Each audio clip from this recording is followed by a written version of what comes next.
Some people enter history not with the sound of galloping horses, not with the cheers of the public square, but with a question asked very softly. A question so small that at first hearing, one might think it belongs only to a sleepless night. And yet it was precisely that question that shook the very foundations of the modern age. Tonight, in the space of deep sleep of power, let yourself slow down for a little while. Slow like the flame breathing very gently in the fireplace, slow like the snowflake beyond the window, dissolving into the dark, slow like a thought just passing through the mind before it has found its words. And within that slowness, we will enter the life of René Descartes, the man who dared to doubt almost everything, simply to discover the one thing that could not be washed away. Try to imagine a winter night in 1619, in Germany. Outside, the cold wind brushes against the walls as though searching for a way through every crack in the door. Inside, in a small room with a stove, a young man sits awake. No banquet, no triumph, no courtly lights, only fire, darkness, and a mind that will not sleep. He is not searching for a beautiful dream. He is searching for a point of support. Is there anything in this life that is truly certain? Is there anything that remains standing, even when the senses deceive us? When memory falters, when the world changes, when the things people have always believed suddenly become as fragile as smoke? And if everything can slip from our hands, then what can a human being hold on to in order not to sink? That is no longer Descartes' question alone. It is also our question. The question of those of us living in an age that is very bright, very fast, very full of voices, and yet also full of uncertainty. Amid the cold glow of screens, the endless stream of headlines, the claims that arrive too quickly, and the beliefs too easily borrowed, the question of that young man in the winter room suddenly feels strangely close. And perhaps that is precisely why this story deserves to be told very slowly. We will not only pass through the life of a philosopher, we will pass through the fragile childhood of a boy in France, through long mornings in which the bed became a cradle of thought, through journeys, encounters, seasons of doubt, strange dreams, propositions that changed the direction of intellectual history, and also through deeply human losses. Losses no theoretical system could ever fully hold. If you love stories as deep and quiet as this one, please offer Deep Sleep of Power your gentle support by subscribing to the channel. Each subscription is a small flame that helps us continue telling stories of power, ideas, and human destiny in a way that is slower, deeper, and warmer amid this restless world. And now, let your breathing grow still. The night is still long, the fire is still awake, and from within that small circle of light, a door is opening, leading us back to a fragile beginning, where a frail child had no idea that his own fragility would one day become the cradle of one of the greatest minds in Europe. Before a person learns to doubt the whole world, life sometimes has already planted within them the feeling that the world itself was never truly certain to begin with. René Descartes came into the world in 1596 in France, a land which, though it had passed beyond the fiercest heights of the religious wars, still carried the lingering traces of division, unrest, and fracture, drifting quietly through the air like a thin mist, not yet fully lifted after a long night. Adults still lived, still prayed, still worked, still rebuilt what had been broken. Yet behind that appearance of normality lay a Europe that had never truly found peace of heart. Beliefs could divide human beings, truths that everyone claimed to hold with certainty, could drive entire communities into suffering. And in such a world, a small child let out his first cry. This was not yet the beginning of strength. It was the beginning of fragility. From his very earliest years, Descartes carried within him a frail body. His health was as delicate as a candle flame that could tremble at the slightest wind. People worried about the boy, and perhaps there were even those who looked pessimistically upon the length of his life. But more painful than the weakness of the body was a loss that came too soon. His mother died when he was still very young, at an age when the memory of an embrace has often not yet taken clear shape. Some absences do not arrive like thunder. They come like a quiet emptiness in the air of a house, not loud, not named, and yet present everywhere.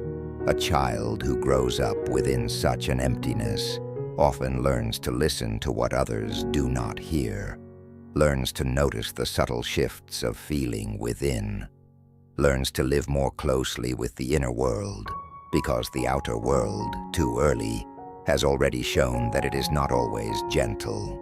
And perhaps it was from there that something very special began to take shape within Descartes. When the body does not allow us to throw ourselves fully into the agitations of life, the mind often becomes a deeper refuge. When strength is not enough to keep pace with the world, one tends to remain seated a little longer with one's own thoughts. And so, the boy René did not grow up as a child who belonged only to playgrounds, laughter, and wanderings beneath the sun. He grew up closer to silence, closer to observation, closer to those pauses in which many other children might never have had to dwell for so long. Perhaps he grew accustomed, very early, to lying still and listening to the wind outside the window, listening to the footsteps of adults passing through the corridor, listening to the smallest changes in the voices of those who cared for him, and deeper still, listening to the movements of his own mind.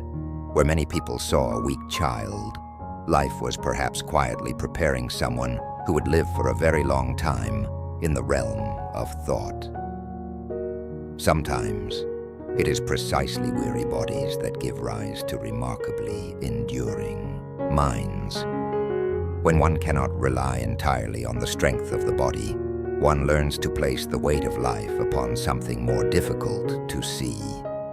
Attention, reflection, the ability to enter into dialogue with oneself.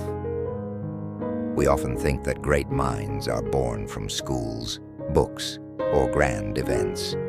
But many times, the first seed of a great idea is sown in very quiet hours. A lingering illness, a silent room, a childhood that understands too early that life is not always as secure as it appears. For Descartes, that fragility was not merely a circumstance. It gradually became a way of sensing the world. A healthy person, raised in peace, may easily believe that everything stands where it should.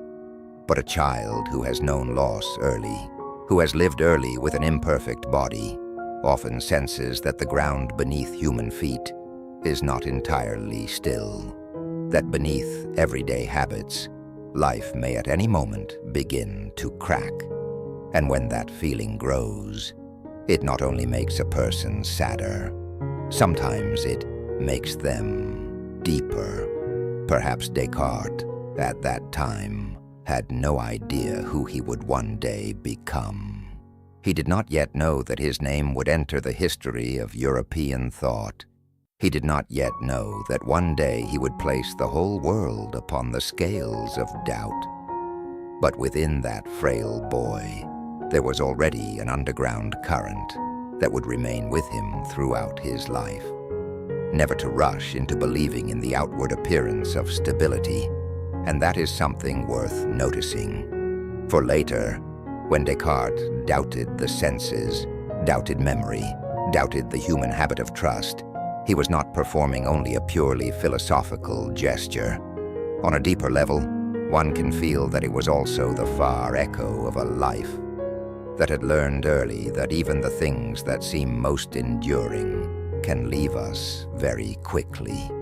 From the death of his mother, from a body often touched by illness, from the feeling that he did not entirely belong to the vigorous rhythm of the many, Descartes learned a quiet lesson. If one wishes to stand firmly, one must perhaps seek a foundation deeper than the surface. But before that foundation would be given its name, life would still lead him through the longer corridors of youth. In the years that followed, that fragile boy would be placed in a rigorous educational environment where discipline, religion, and knowledge lived together under one roof. And there, from the very weakness of the body, a strange privilege would arise. A privilege so small that no one could have guessed it might help open the way to an entire revolution in thought. For there are mornings when, while others have already risen at the sound of the bell, one schoolboy remains in bed, with the stillness, and with a mind quietly learning how to travel farther than any footstep ever could. Some revolutions begin amid the cries echoing across the public square. But there are also revolutions that begin in silence, very softly, very deeply, almost unseen by anyone. Nothing more than a schoolboy remaining in bed longer than the others. Nothing more than a few morning hours left unbroken by bells, hurried footsteps, or noisy conversation. Nothing more than a young mind that had already grown accustomed to dwelling for a long time within the stillness of itself. When René Descartes was sent to La Flèche, one of the most prestigious Jesuit schools in France, he entered a world entirely different from the private fragility of his childhood. There was discipline there. There were fixed hours. There were lessons arranged with the careful order of stones in an ancient wall. There was Latin, theology, scholastic philosophy, rhetoric, logic, and all that a solemn Europe of that age considered necessary for the forming of an exemplary mind. La Flèche was not a place made for looseness. It was a place where human beings were shaped into an ordered form. And yet, strangely enough, it was precisely within that disciplined space that Descartes was granted a small privilege because of his fragile health. He did not have to rise as early as many others. He was allowed to remain in bed until nearly noon. For most people, the bed is a place where the body rests. For the young Descartes, it gradually became something else, a first chamber of thought. Let us try to imagine those mornings. Outside, the life of the school had already begun to stir. Perhaps somewhere, shoes touched the tiled floor, a door opened softly, and voices called one another to prepare for class. Morning light passed through the window frame, not harshly, but just enough to draw thin bands of brightness across the wall. And in that interval between sleep already departed and the new day not yet fully arrived, one schoolboy still lay still. Not exactly from laziness, but to think for a very long time. To think in the way only those who have grown used early to solitude know how to think, without haste, without the need to display, without the need to turn thought at once into speech. In those hours, Descartes' mind perhaps began to acquire one of the most important habits of his life, not accepting anything simply because it had been spoken with an air of certainty. This is what makes La Flèche so remarkable. That school gave Descartes a great deal. It gave him one of the finest educations of his age. It gave him the ability to read, to argue, and to enter the long intellectual tradition of Europe. But it was also there, amid the vastness of that system of knowledge, that a quiet divergence began to appear within the young student's heart. Descartes studied scholastic philosophy, examined arguments handed down through many generations, and examined how people used the authority of Aristotle and his commentators to explain the world. He was not some immature rebel rejecting everything from the very beginning.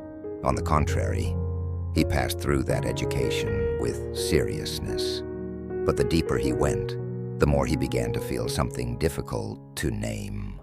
There were debates that sounded very majestic, very rigorous, very worthy of reverence, and yet in the end still did not bring to the mind the same sense of repose as a simple mathematical theorem. It was a subtle difference, yet one that would determine an entire life. While many fields of study allowed human beings to argue for a very long time, to cite a great deal, and still leave behind a suspended mist after the answer, mathematics appeared before Descartes like a wholly different realm of light. There, one did not need to raise one's voice. One did not need to rely on the reputation of those who had spoken before. One did not need to win by means of authority. A correct proof was correct because it could not be otherwise. A necessary result did not need to be defended by a status, but by its own inner structure. Perhaps it was there that Descartes fell in love with mathematics, not only because of the beauty of numbers, but because of its virtue. Mathematics does not charm through noise. It persuades through clarity. In a world where belief so often traveled together with custom, authority, and the habit of obedience, mathematics was like a window opening onto another air, a place where truth did not need to put on ceremonial robes to be believed, where what was right could stand alone and remain firm. And it was precisely from that experience that the seed of a revolution was quietly planted. Not a revolution of guns, not a revolution of dynasties, but a revolution in the way human beings search for certainty. At La Flèche, Descartes gradually learned that there might exist a form of knowledge that rises above habit, above tradition, simply because it is tradition, above the mere agreement of the many. One day, he would carry that longing much.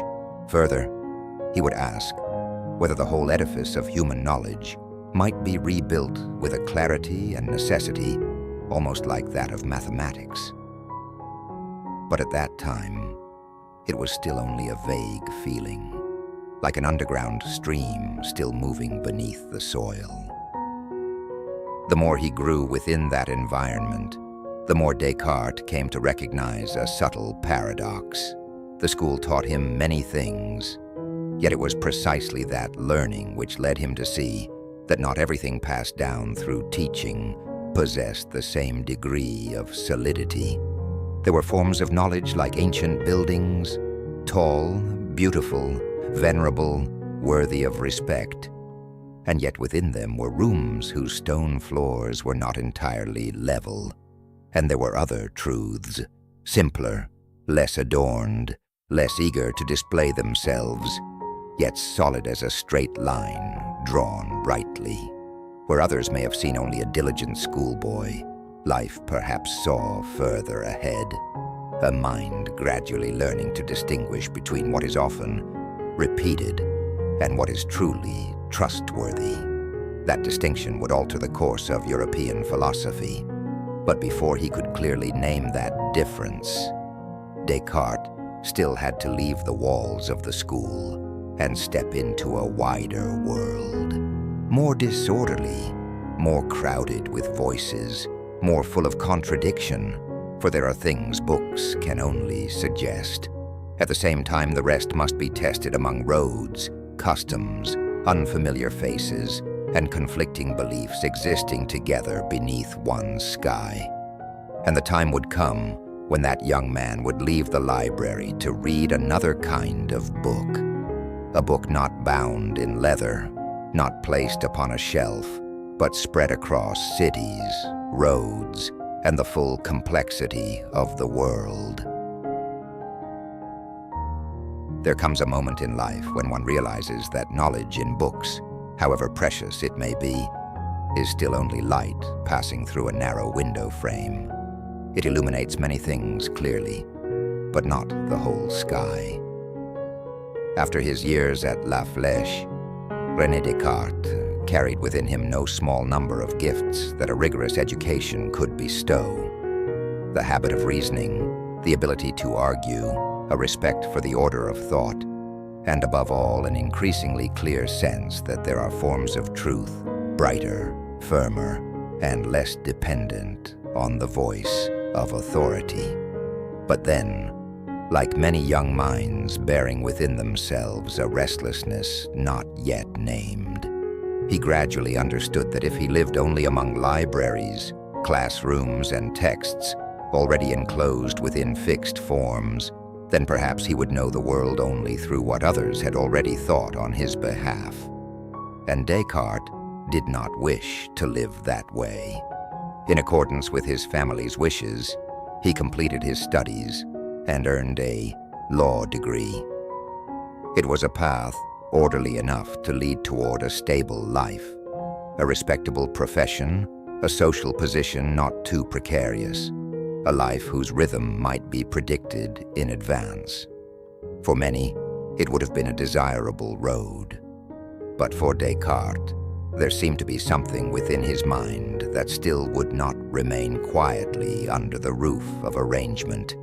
He left school. From the outside, that gesture may have seemed only an ordinary step of youth, but on a deeper level, it carried the meaning of a very important shift. From being the recipient of ready-made systems, Descartes began to observe life directly. He wished to read another kind of book, a book not written in ink on paper, but written in customs, voices, habits, contradictions, instincts, and the unexpected collisions of human beings in the world. He once wrote that he wished to learn from the great book of the world. The beauty of that sentence lies in the fact that it does not deny the value of books. It merely says that truth, if it is truly vast, cannot be wholly confined within pages. It walks along roads, sits in inns, hides itself in the way people greet one another, appears in the laws of each land, in the beliefs of each community, and in the things each person considers so self-evident that no one thinks to question them. And it was precisely here that a new awareness began to open within him. When one is still inside a system, it is very easy to believe that the system is natural. What one is taught from childhood often seems a necessity. The things everyone repeats around us often clothe themselves in the form of truth. But when one steps outside, when one passes through other lands, when one sees other communities living by other principles, Descartes began to perceive a reality at once simple and unsettling. Human beings can believe with great certainty in entirely different things. In one place, a custom is regarded as proper.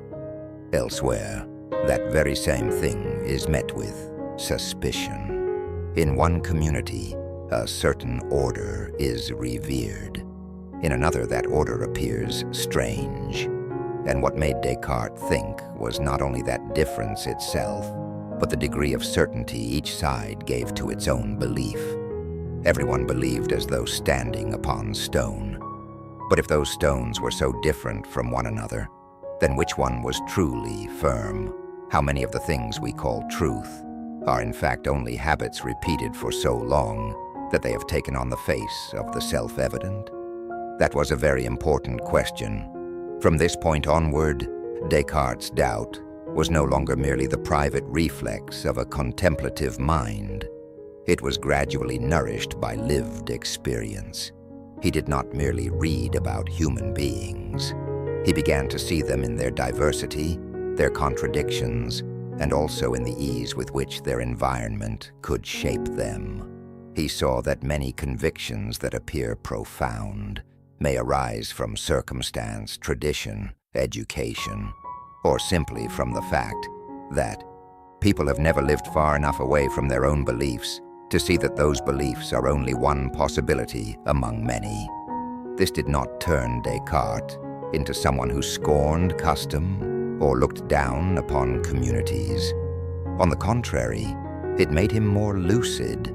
He understood that the world was wider than any single education could embrace. And once he had seen that vastness, he could no longer place his trust so easily in anything merely because it was familiar. Perhaps that was his first true step into maturity.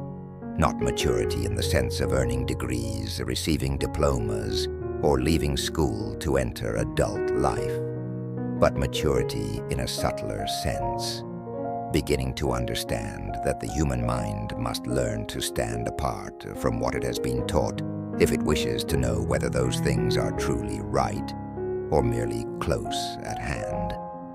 Through his travels, observations, and encounters with different customs, Descartes also gradually sensed something else. Real life does not operate solely on purely abstract concepts. It is an interweaving of body, habit, technique, war, law, belief, interest, chance, and material motion. The world must not only be contemplated, it must also be seen at close range, tested, and touched by the lucid eye of one who does not surrender too quickly before the outward appearance of certainty. That is why leaving books behind did not draw Descartes away from thought. It simply caused his thoughts to begin taking root more deeply in reality. A person who knows only the library may become a scholar, but a person who carries the library through roads, through foreign lands, through the disagreements of humankind, may sometimes become the one who questions the very foundations of knowledge.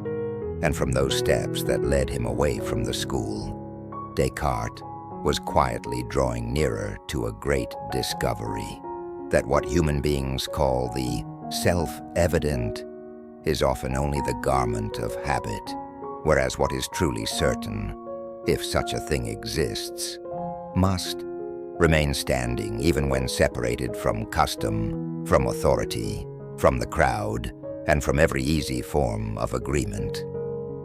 But to perceive that truth more sharply, he still had to enter spaces harsher than libraries and roads.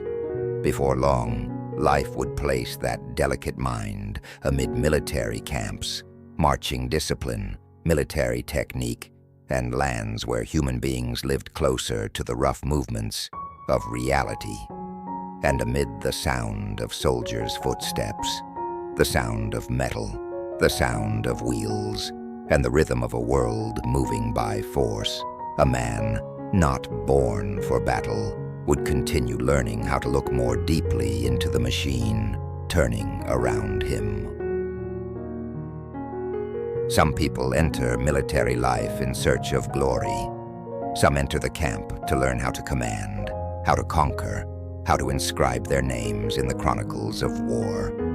But René Descartes seems not to have belonged to that kind of man. When he joined the army of Maurice of Nassau, life placed him within a setting full of paradox. A delicate mind, devoted to clarity, long accustomed to dwelling in thought, stepping into a world of marching, encampments, weapons, fortress engineering, and the rough movements of power upon the earth. At first glance, it is a difficult turn to understand. But if we listen more closely, we begin to see that Descartes did not enter the military to learn to love war. He entered it as an observer, stepping into a machine already in motion. For him, the camp was not only a place where soldiers gathered, it was also a place where the material world revealed itself in a very concrete language. Weight, trajectory, force, distance, rhythms of movement, the precision of technique. and the necessity by which small errors can alter the course of an entire outcome. There, life no longer appeared through abstract concepts, lying quietly inside books. It moved on foot. It rolled on wheels. It collided with metal. It was measured by the cadence of marching, by a range, by angle of fire, by the endurance of materials, by the capacity of human beings to withstand rain, cold, hunger, and command. A mind like Descartes must have seen many things in such a world. He was not the sort of man captivated by the sound of victory. What drew his attention more deeply was perhaps the way reality operates, the way the visible gears of life fit together, the way order is created amid chaos, the way matter obeys laws even when human beings are made unpredictable by emotion and interest. In such an environment, war was not only the tragedy of nations, it was also a severe laboratory where technique, geometry, mechanics, and human habit all appeared in something like their most naked state. Perhaps it was precisely here that Descartes felt even more clearly that the material world was not a mystical mist entirely beyond understanding. It had structure, it had order, it could be observed, described, and perhaps one day read in a language brighter, more concise, and more exact. But something equally important lay on another level. His journeys with the army carried Descartes across many lands, brought him into contact with diverse people, and exposed him to many customs, ways of living, and conflicting beliefs. Beneath the same European sky, human beings could pray differently, live differently, submit to different forms of order, and hold different beliefs with such certainty that they were prepared to confront one another for them. For someone already sensitive to the distance between the outward appearance of solidity and the true foundation beneath it, such an experience could hardly have passed like a mere gust of wind. It caused a seed within him to grow, the seed of doubt.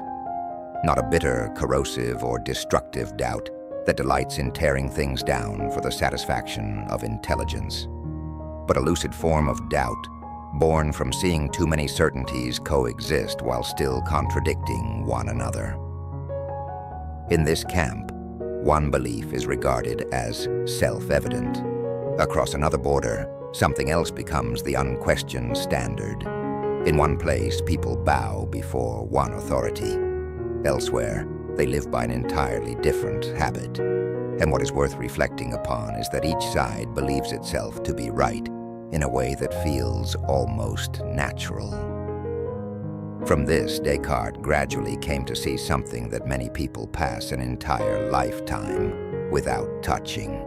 Perhaps not a few of the things we call truth are in fact only habits repeated for too long. They remain with us through family, school, community, nation, and age. They cover life with the face of the self-evident. But if we change our position, our customs, our environment, then perhaps that self-evidence changes as well. That is a very powerful realization. From this point onward, Descartes did not merely doubt particular opinions one by one. He began to suspect the very way human beings form beliefs, not because he looked down on others, but because he had seen too clearly the power of circumstance in shaping conviction. A community that has lived for a long time within one order will imagine that order to be natural. A person who grows up within one belief will easily forget that the belief might have been different had life begun in another land. One might say that the military camp taught Descartes a lesson the library could not teach in full. The world is not only complex in thought, but also in lived reality. And if human beings wish to find a truly firm foundation, they cannot rely only on what is familiar, what has been handed down, or what the crowd confirms. A deeper point of support is needed, How strange that is it not? A man who did not live for battle learned so much from the very place where men were prepared for war. Not a lesson in conquest, but a lesson in the limits of habit. Not a lesson in glory, but a lesson in the difference between what is believed and what is worthy of belief. Not a lesson in ruling others, but a lesson in beginning to rule the ease and laziness within one's own thinking. And then, as though life understood that this mind had been prepared enough to climb one step further, Descartes would meet a person of particular importance. Not a general, not a theologian, but another intelligence. Someone who would see in him what he himself had not yet found the words to name. Sometimes, a flame does not rise merely because of the wind. It needs another hand to come near, to touch the glowing ember gently, so that the brightest part within us may realize it has, in truth, been waiting for that moment all along. Some encounters pass through a human life like a courteous handshake and then dissolve into forgetfulness. But there are also encounters like a door that had always been there, only never opened in the right way, suddenly one day giving way with a soft movement. And the person standing before it realizes that what lies beyond is not merely another room, but an entirely different direction for one's life. For René Descartes, Isaac Beeckman was such an encounter. By then, Descartes had already passed through years of rigorous study, had already left the classroom behind to enter the great book of the world, had already lived more closely with technique, movement, military camps, and the contradictions of real life. Within him, there were already many seeds, a sensitivity to the instability of the things human beings take for granted, a growing love for the certainty of mathematics, and a habit of thinking deeply, slowly, and without easily surrendering to the outward appearance of what seems self-evident. But a seed, however precious, still needs the right season in which to break open. Beeckman seems to have brought that season.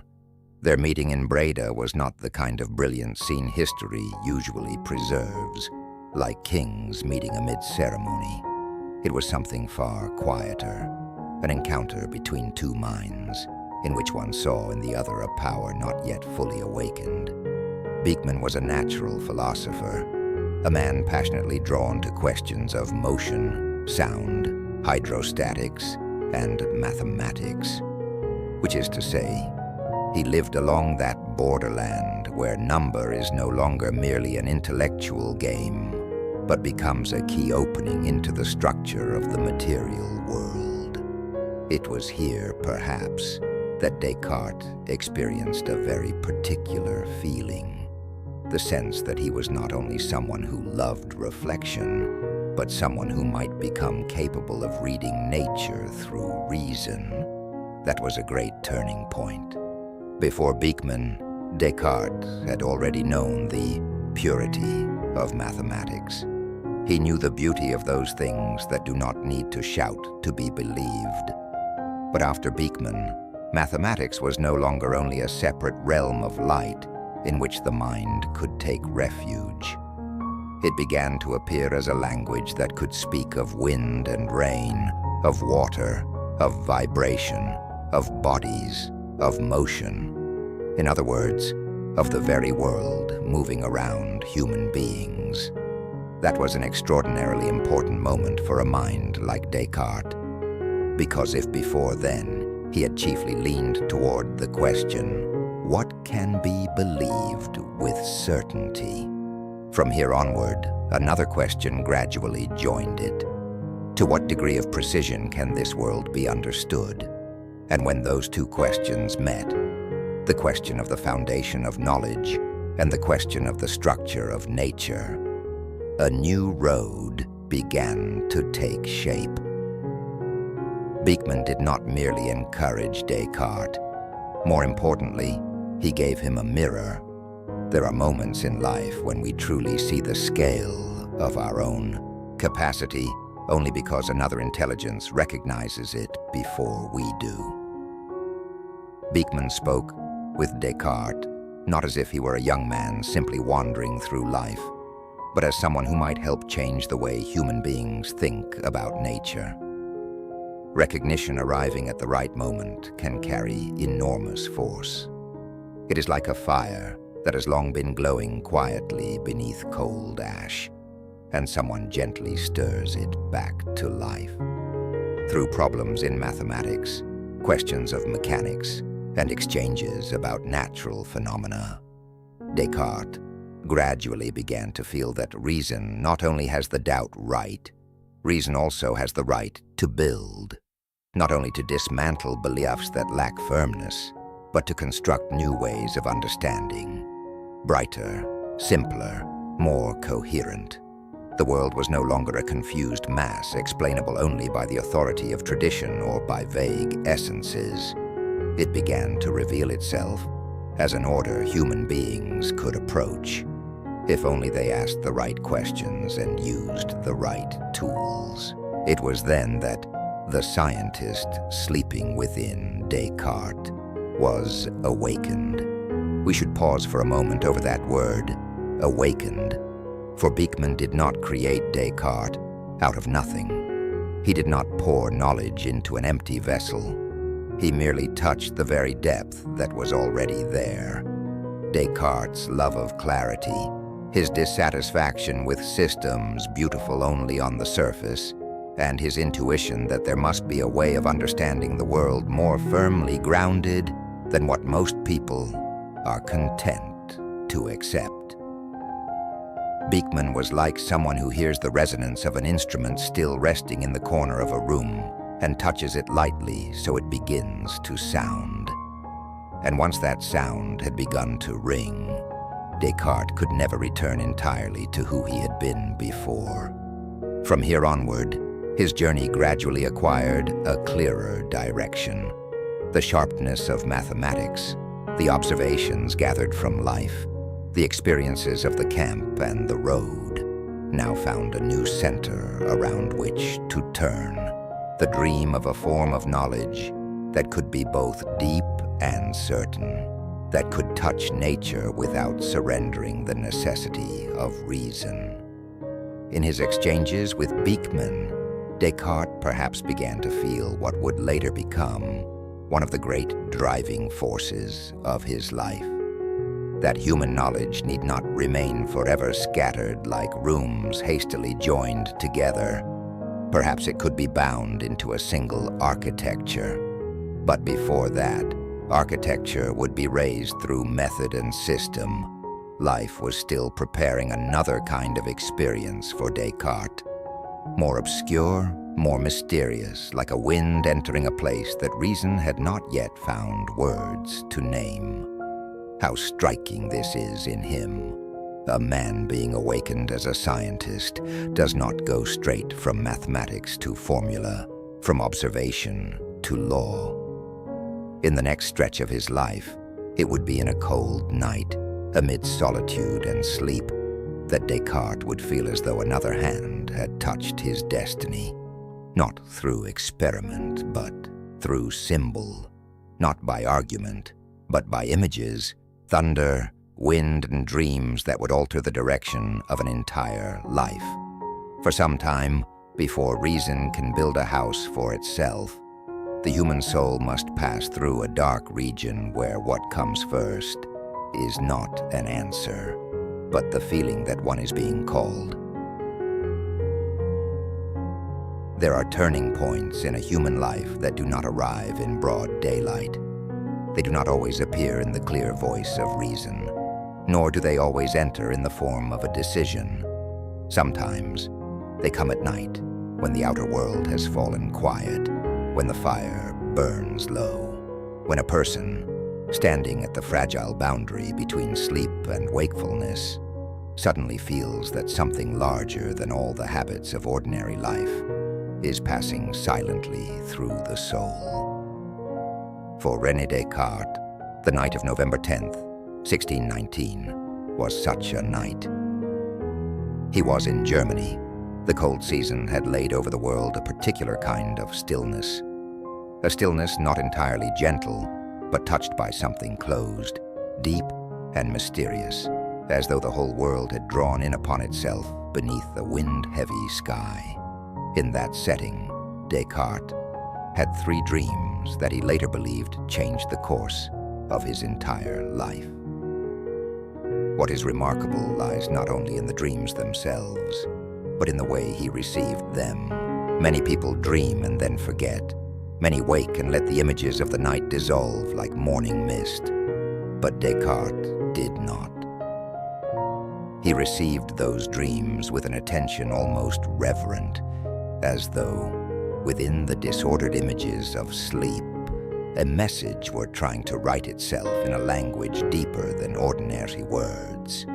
According to accounts preserved through later sources, the first dream bore the color of unease and upheaval. There was a violent wind. There was a feeling of being thrown off balance. Some force seemed to want to hurl his body sideways, as though the very ground of familiar life had suddenly ceased to be entirely trustworthy. It is a strange image, yet one profoundly fitting for Descartes' inner journey.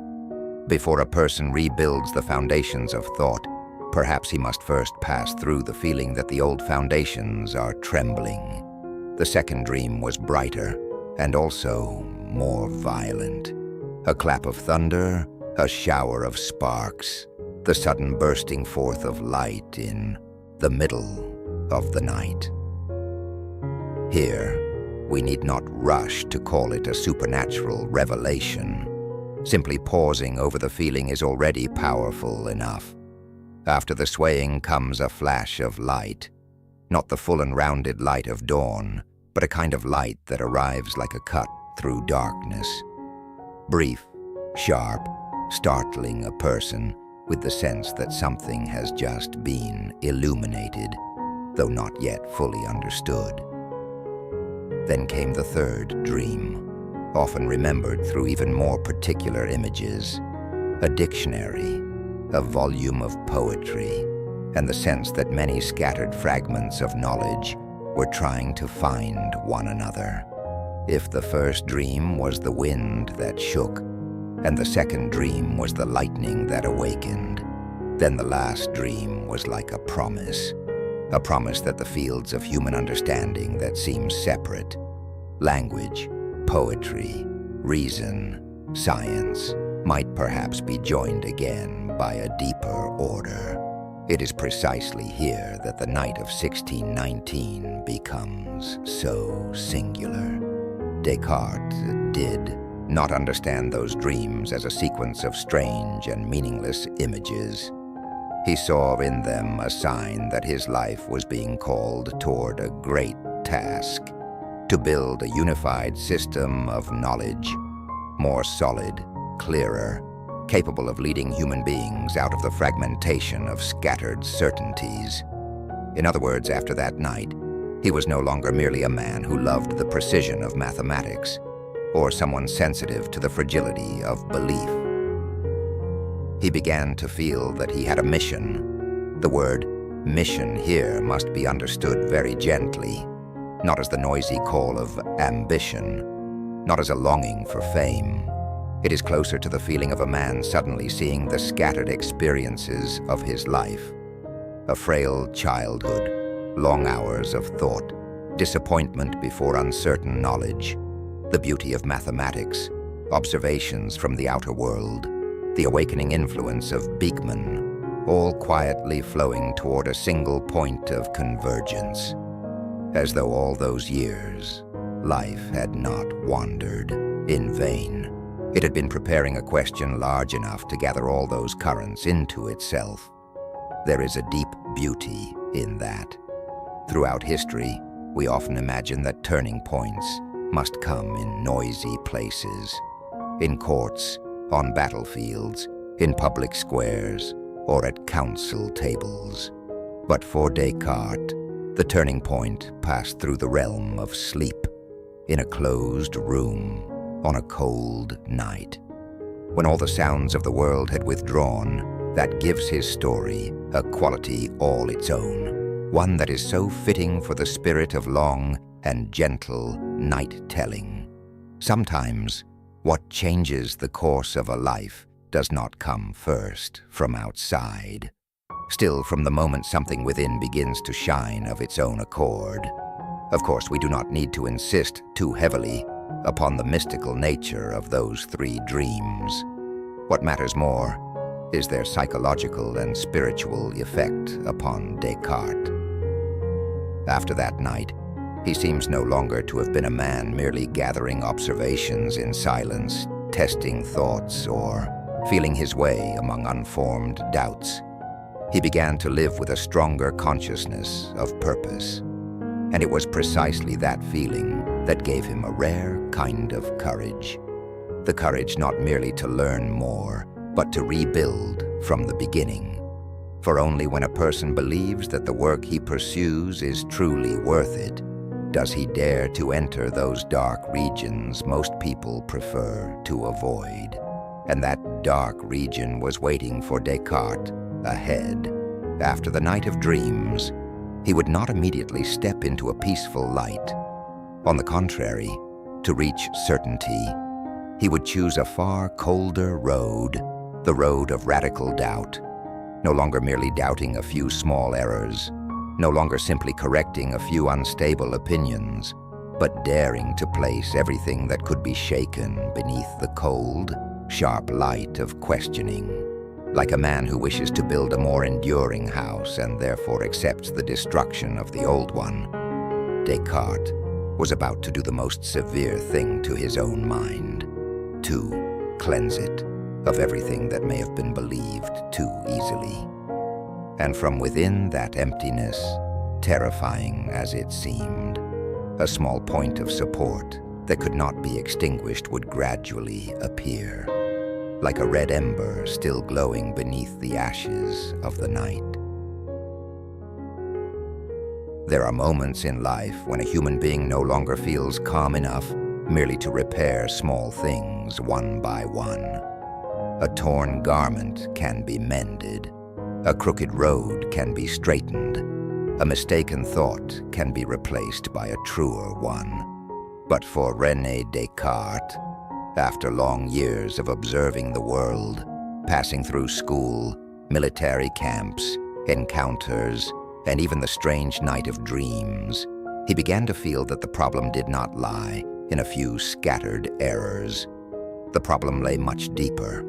The foundation upon which human beings rely to believe, to know, to call something certain, may never have been as firm as people imagined.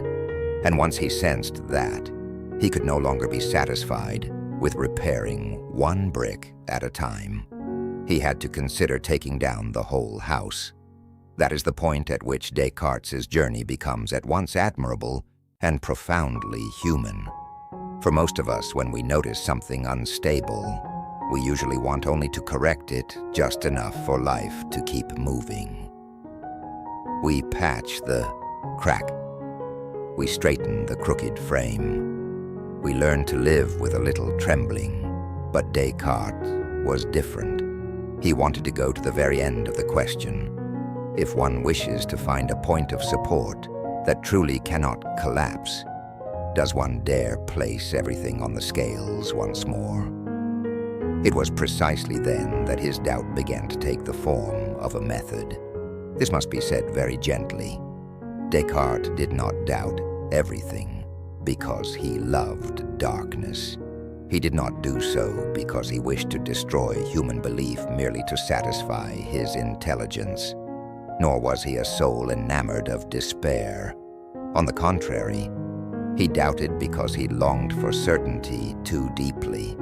It was precisely because he wished to find ground that would not sink that he dared to test how many layers beneath his feet only seemed hard, while in truth they were still soft with moisture.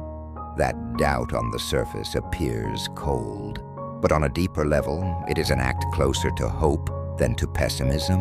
It is like a builder entering an old house in winter. He does not strike the walls because he hates the house. He strikes them because he wishes to know how many more years it can still endure. He taps each wooden pillar, each layer of plaster, each stone, not to display the power to destroy, but to listen for what is hollow, what is rotting, what would crack beneath a single strong gust of wind. Descartes did something similar with his own mind. He tapped upon the things he had learned, had heard, had believed, and he resolved that anything which could still be doubted, even a little, was not yet sufficient to serve as the final foundation. And so, the cleansing began. First came the senses. Human beings live by what the eyes see, the ears hear, and the hands touch. We trust in light because our eyes behold it.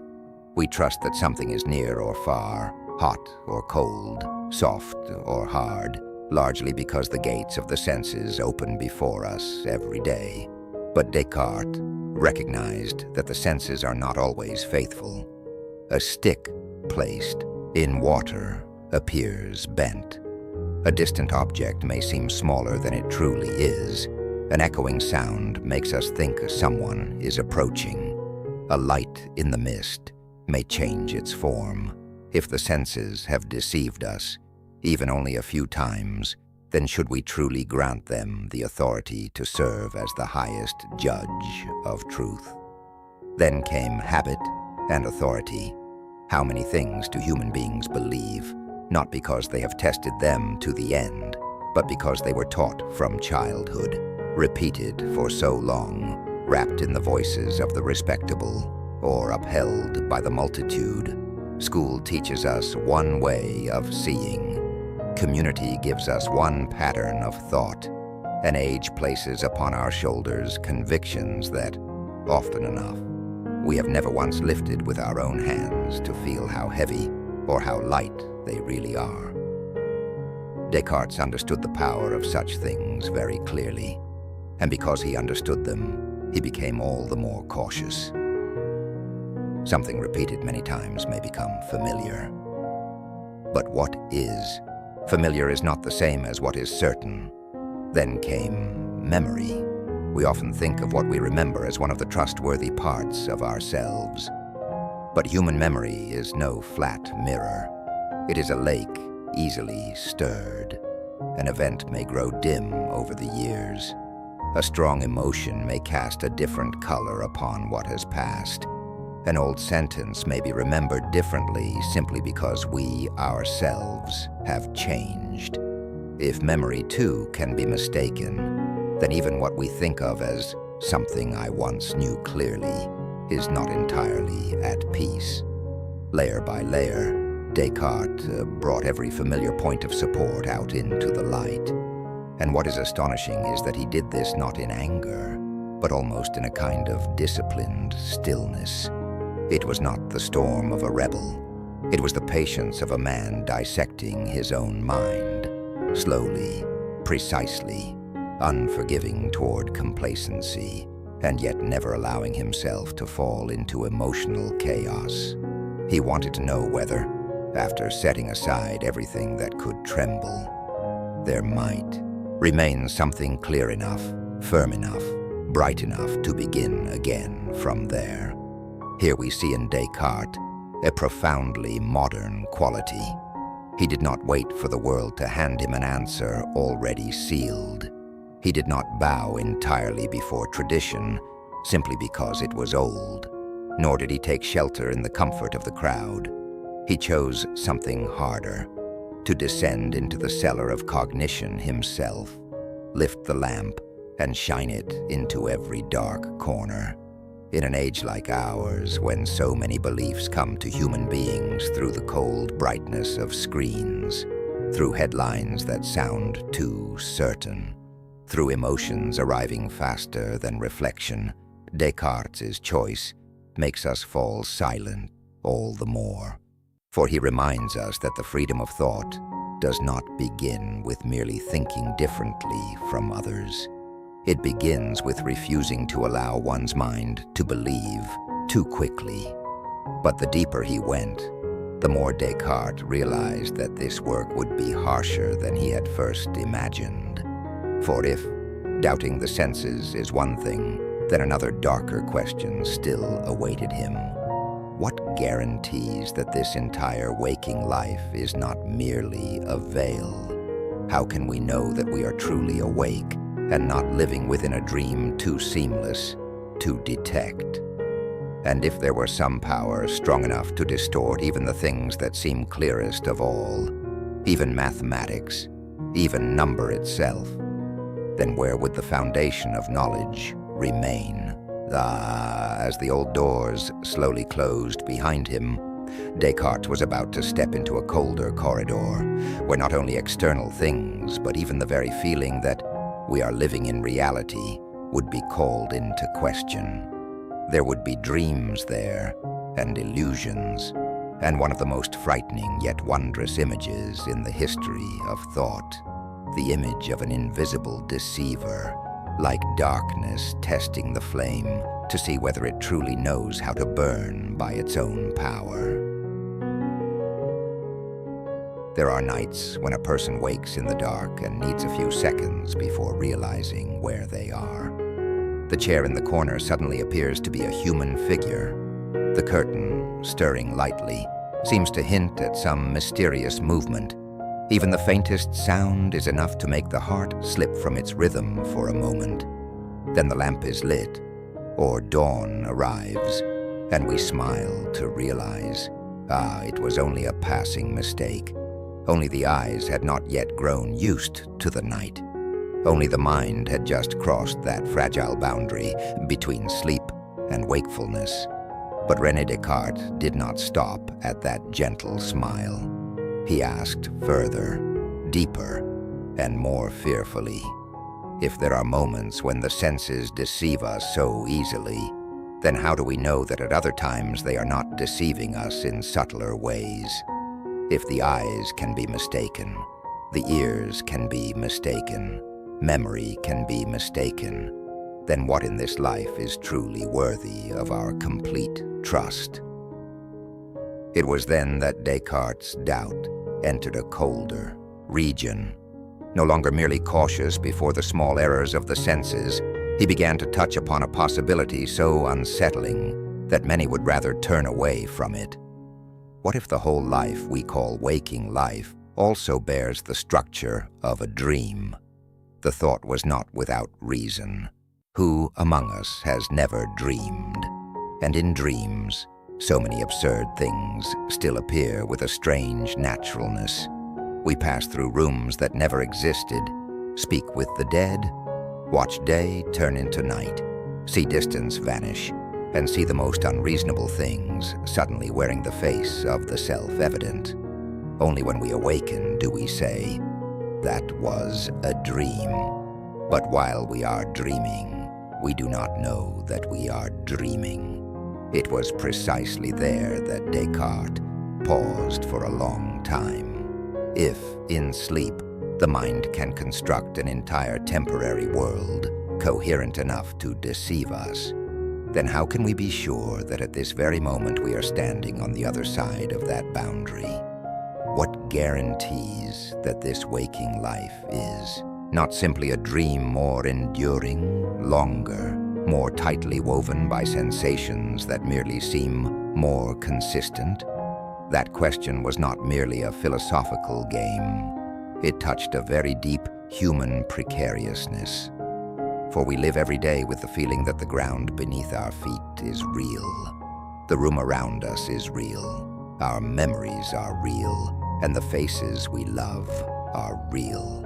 Descartes did not deny the value of such things as some cold man wishing to strip life of its peace. He merely dared to do what very few dare to do to the end, test how firm they truly are. And once he had reached this point, he went one step further still, more daring than before. Suppose some things still seem certain, even in dreams. For example, whether we dream or wake, 2 and 3 still seem to make 5. A square still seems to have 4 sides. Mathematics, in Descartes' eyes, had long been the clearest realm of light. But then he asked himself, what if there were some power strong enough, subtle enough, patient enough to deceive human beings not only in outward sensations, but even in the things that seem most self-evident? From there arose the famous and chilling image, the evil Deceiver. We should not understand this image in some simple religious sense, as though Descartes were merely telling a story about demons. This is, above all, a philosophical hypothesis, a merciless test he set before his own mind. He imagines an invisible power, extraordinarily cunning, using all its strength to deceive us, making us believe that we see when in fact we do not, that we understand when in fact we do not, that we grasp a law with certainty when in fact even that could be distorted. Why did Descartes have to go so far? Because he knew that if he left even a single corner untested, then the foundation he later found could still be doubted. He did not want a temporary certainty. He wanted a point of support that could remain standing even when the storm of doubt had blown with its greatest force. That is what makes Descartes' doubt both frightening and worthy of reverence. It is frightening because it takes away almost everything we cling to. It makes a person feel as though standing alone in a room whose walls, ceiling, and floor may all be only appearances. But it is worthy of reverence because Descartes did not flee from that feeling. He passed through it, like a diver who knows that if he wishes to touch the bottom of the lake, he cannot remain forever swimming in the warmer water above. Perhaps it is here that we see most clearly the courage of his intellect. Many people wish to find truth, but only within the limits of comfort. Many wish to believe, but do not wish to pass through the trial of doubting to the very end. Descartes accepted a greater cost. He allowed each old lamp to go out one by one, simply to see whether any light remained that could burn by its own nature. And in that darkness he began to notice something strange. If a deceiver is deceiving us, then there must still be a self being deceived. If all the images around us may be false, then the act of doubting those images is truly taking place. If everything is being swept into the storm, then there must still be some point at which the storm is being recognized. That is a very strange moment in Descartes' journey. The more he doubted, the closer he came to something that could not be doubted in the same way. It is like when the night has grown so deep that nothing seems able to appear anymore. Suddenly we notice a point of light that does not come from beyond the window, does not come from the moon, does not come from the lamp on the table, but from the very fact that our eyes still retain the power to perceive the darkness. And then, from that small light, one of the most famous sentences in the history of thought would gradually take shape, not like a great bell ringing across a public square, but like a tiny warmth resting in the palm in winter, small enough for the careless to overlook, yet real enough that anyone who has once touched it can never forget. For after every illusion has been allowed to pass through, after dream and darkness have done their work, one thing will remain. The very one who is thinking, doubting, present within that act of awareness. And from that red ember that cannot be extinguished, Descartes will begin to rebuild his entire world. There are moments in a human life that do not arrive like a victory. There is no applause. No one can claim that from this point on, all things have become clear.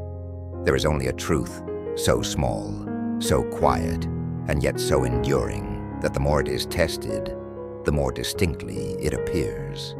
For René Descartes, after allowing the wind of doubt to pass over nearly every familiar point of support, After daring to enter the dark region of dream, illusion, and even the frightening image of an invisible deceiver, what remained was not a castle of knowledge. What remained was only a first light, and yet sometimes a first light is enough to begin the dawn. Descartes had placed himself in the harshest possible situation. He doubted the senses. He doubted what people are taught. He doubted memory. He doubted the external world. He went so far as to suppose that perhaps there might be some power subtle enough to deceive him, even in those things that seemed clearest of all. And then, precisely when everything seemed to be slipping from his grasp, he touched something that could no longer be taken away in that same manner. It was this: if I am doubting, then there must be an I who is doubting. If I am being deceived, then there must be an I who is being deceived. If I am thinking that everything may be false, then that very act of thinking is still truly taking place. From there, the famous sentence took shape. Cogito, ergo sum. I think, therefore I am. Today, that sentence has been repeated so often that we sometimes forget its original weight. We hear it too familiarly, and because it is familiar, we imagine it is merely a philosophical slogan. But for Descartes, it was not a beautiful phrase to be remembered. It was a discovery necessary for survival. It was the first piece of ground that did not collapse beneath his feet after an effort that had nearly dismantled the entire world. What is wondrous about the Cogito is that it does not need to rely upon what the eyes see or the ears hear. It does not require the external world to be guaranteed beforehand, nor does it need a crowd to confirm it. It is true in the very movement of consciousness itself. The moment I doubt, I am already present as one who doubts. The moment I deny, I am already present as a subject who denies. Which means that although many things around me may still be uncertain, the presence of a self that is thinking appears as something that same blade of doubt cannot erase. It is a discovery both intellectual and deeply human. For in a world so easily shaken, human beings usually search for a point of support outside themselves. A tradition old enough, an authority great enough, a community large enough, an institution strong enough.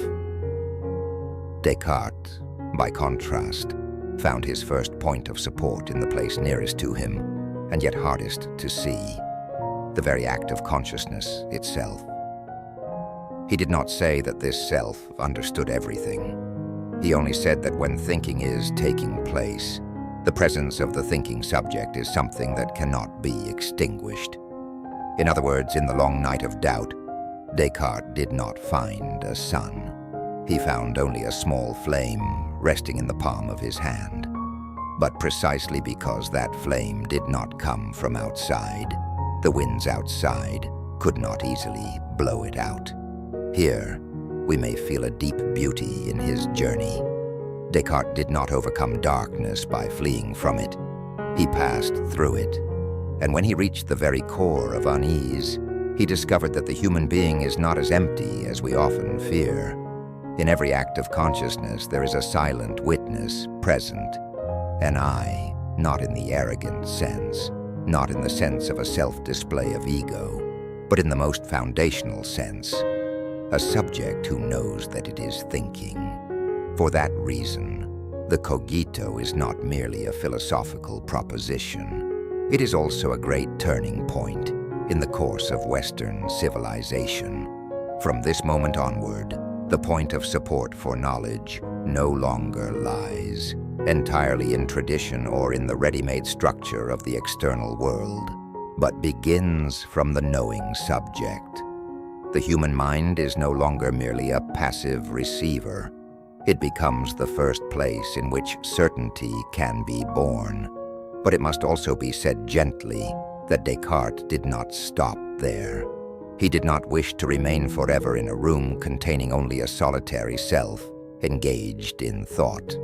The cogito is a beginning, not an ending. It is like the first stone found after the floodwaters receded. From that stone, he still wished to rebuild the road, then rebuild the bridge, then see whether, from the fragile foundation just recovered, a world might be built again. That is why this moment contains both light and loneliness. Light, because at last, Descartes had found something that could not be destroyed by doubt. Loneliness, because that thing, at first, was only the self present to itself. And yet sometimes, every reconstruction must begin from so narrow a point. A builder, after a storm and flood, cannot rebuild an entire city in a single morning. He needs only to find one patch of ground that has not collapsed. A sailor in the fog does not need to see the whole shore. He needs only one star, real enough to know that he is not wholly lost. For Descartes, the cogito was precisely that first star. It did not answer every question. It did not make the world suddenly easy to understand. But it gave him something more precious, the right to begin again without beginning from nothingness. And from there, he would do what only the greatest minds dare to do. Not merely hold fast to the light he had just found, but go on to ask whether that light could shine beyond itself. How can the human being move from the thinking self to trusting once again in clarity, coherence, truth, and the order of the world? How can the bridge between the finite mind and the vast universe be built without falling once more into the abyss of deception?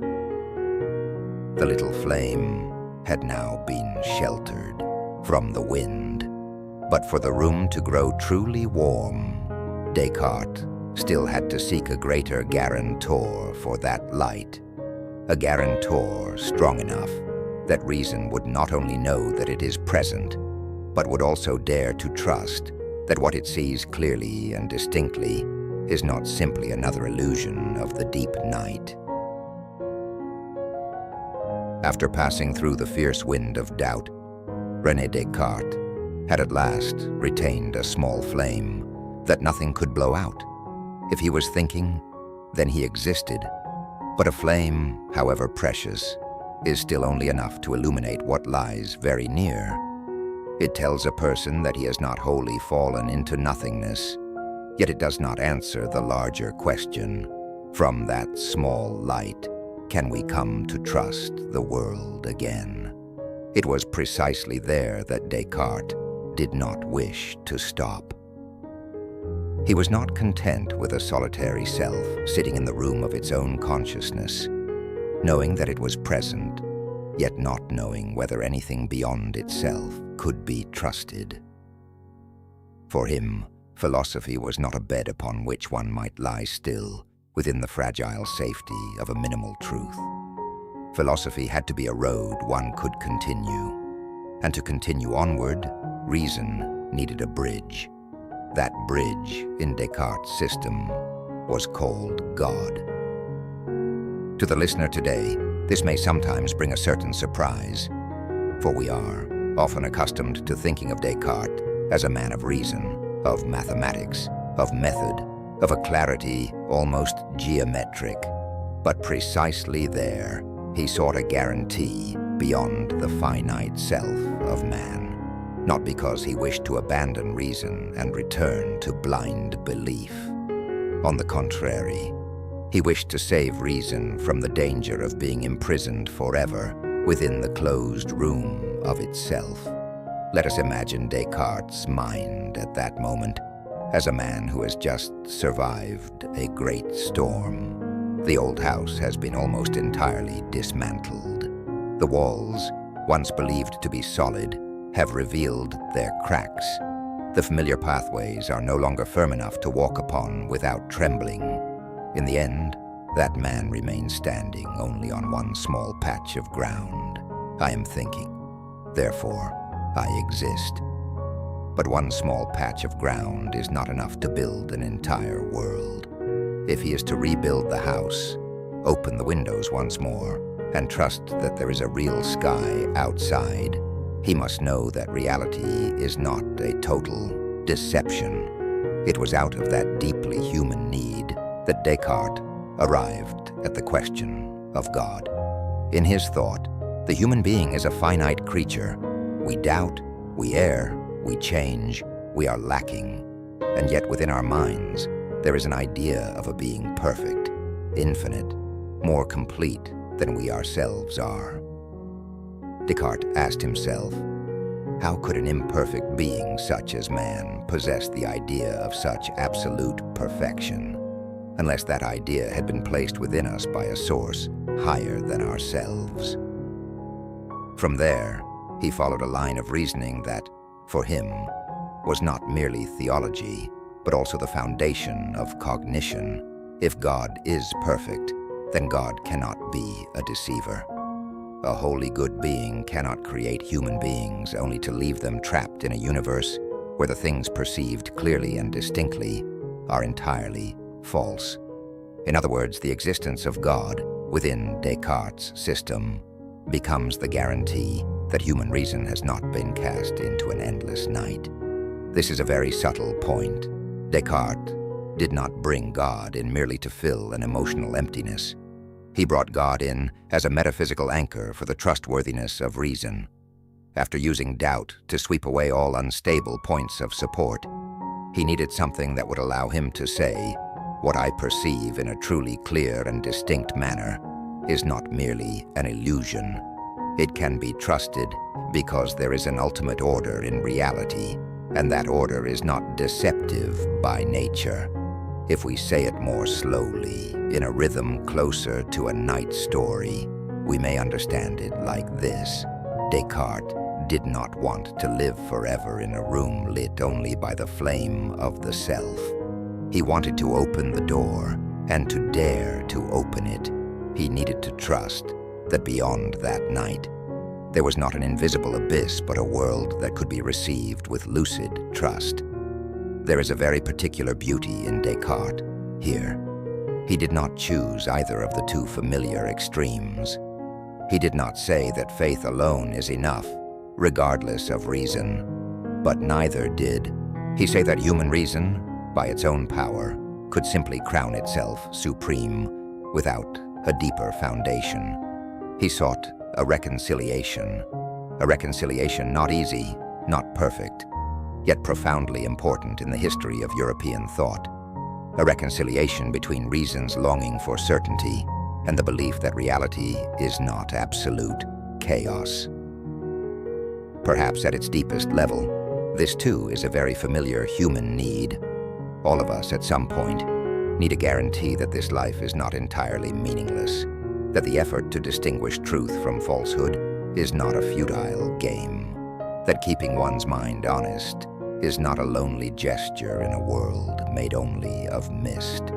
For Descartes, God was that guarantee.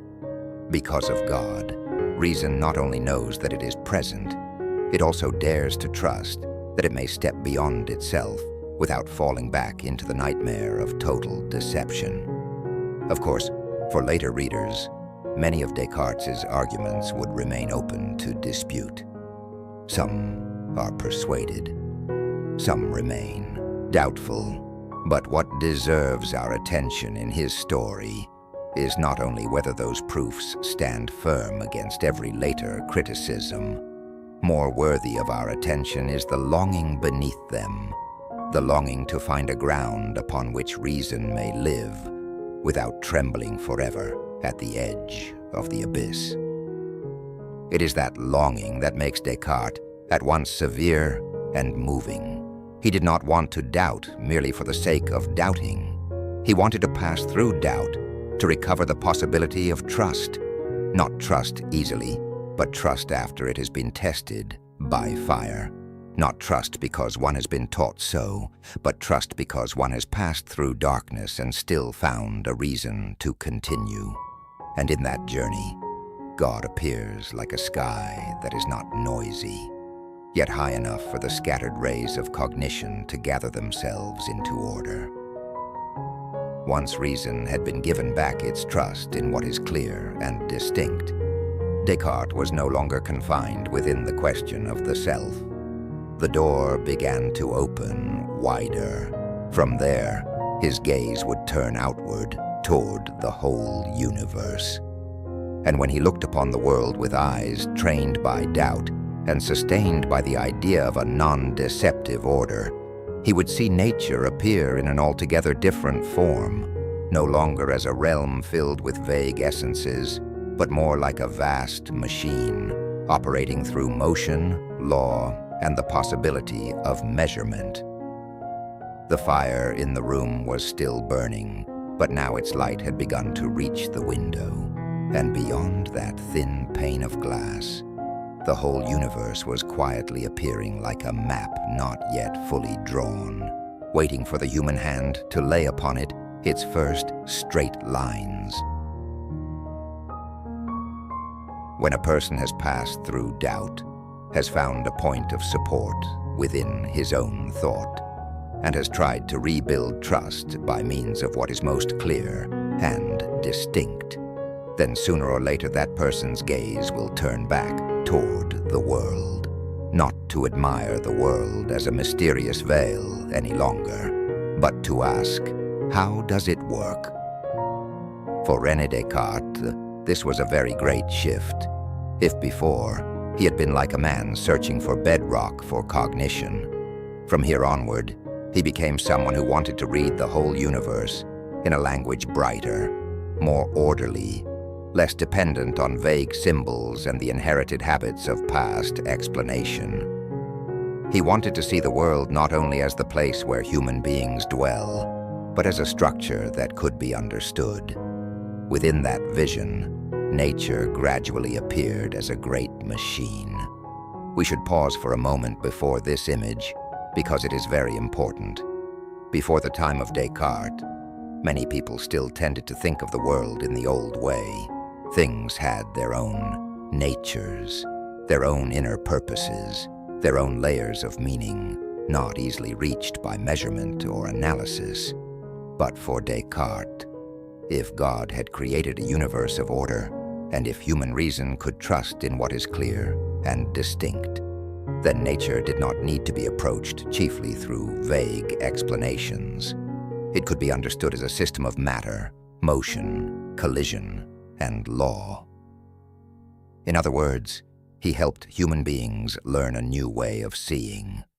Instead of asking what things want, in some metaphorical sense, ask how they move, how they act upon one another, and whether they can be described in terms of geometry and quantity.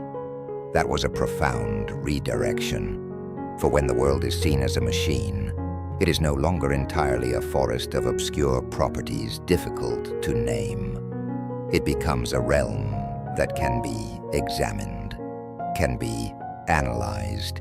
It can be broken down to understand the structure of each part. And once the parts are seen more clearly, the whole also begins to seem less frightening to reason. Here, Descartes did not merely offer a doctrine. He helped shape the modern mindset. He taught human beings to believe that the world is not an impenetrable veil, that beneath outward disorder, there are quiet laws at work, that if the mind is patient enough, precise enough, clear enough in the way it asks its questions, then nature will not remain forever closed. It can open little by little, like a great clock whose gears human beings do not yet fully know, and yet may gradually begin to understand the way they fit together. To today's audience, that image may sound familiar because we have lived for so long in a world of science, technology, measurement, and technique. But in Descartes' time, this was a bold dream. The dream that reason could lay its hand upon reality and do more than merely marvel before it. The dream that nature could be rewritten in the language of mathematics. And it is precisely here that one of Descartes' most beautiful, symbolic, contributions appears the Cartesian coordinate system. We may imagine this very gently. For many ages, geometry and algebra had been two neighboring realms that remained separate. On one side, there were lines, forms, and space. On the other, numbers, equations, and symbols.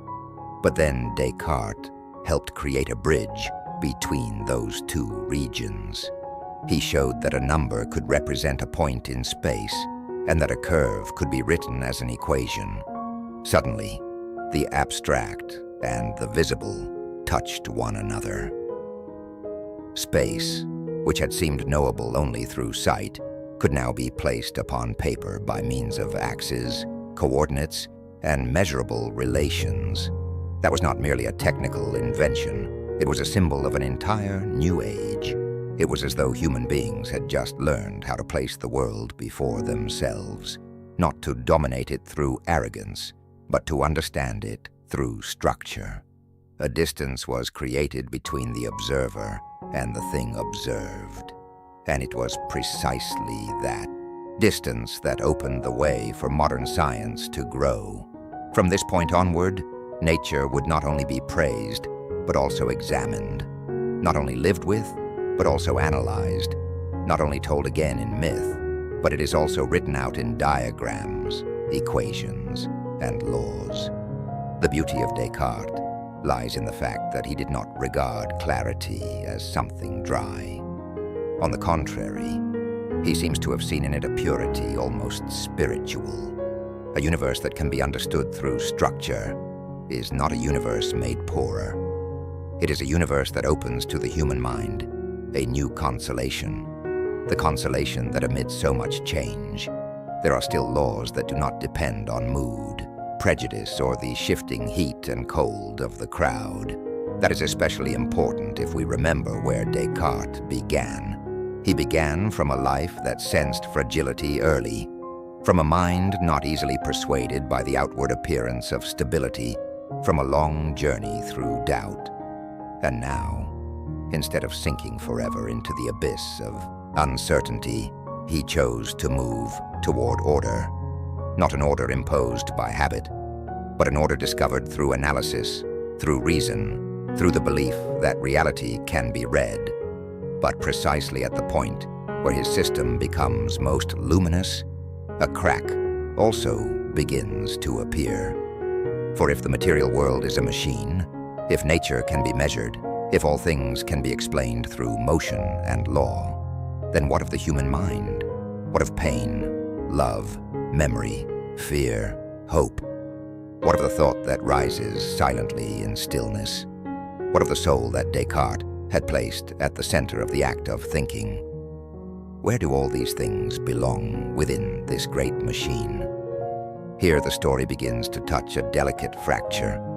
For the more clearly Descartes illuminated the material world, the more he had to face a harder question. If the body belongs to space, while thought occupies no place, then how do those two realms meet? How can an invisible thought cause the hand to move? How can a pain in the body cause the soul to suffer? It is as though after using ruler and compass to measure so many distances in the outer world, he suddenly stopped before the strangest distance of all, the distance between body and soul. A distance not easily reduced to a straight line, and yet one that cuts across the whole of human life, like a fine crack in a mirror that has just been polished bright.